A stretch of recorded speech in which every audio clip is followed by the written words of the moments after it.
Hi guys, this is Sarah from The Savvy Professor, and in today's video, we'll talk about the symptoms of a bad turbo.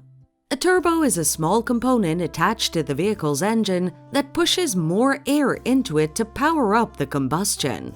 Therefore, the turbo enhances the horsepower and engine energy. Suppose you're driving fast and trying to overtake other vehicles safely. The turbo gives you the extra boost you need to achieve this.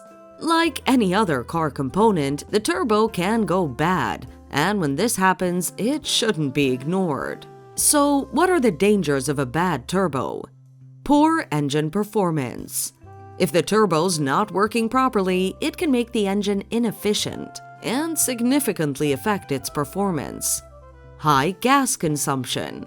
Since one of the functions of the turbo is to create better fuel economy, a bad one can make you spend more money on gas. Increased emissions. A bad turbo can make you fail an emission test since it can make the car produce clouds of smoke.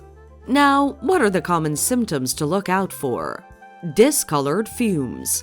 A crack in the turbo housing may cause oil leaks, and you may notice discolored fumes when the engine runs.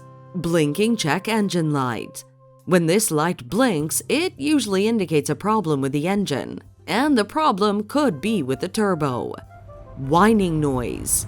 If you notice a loud whining noise, it indicates a bad turbo, since under normal circumstances, a turbo is designed to make the engine quieter. Lack of acceleration. A bad turbo makes the car struggle to maintain high speeds. To sum up, here are quick tips on how to fix the issue. You can fix this issue by getting a new turbo or repairing the existing one.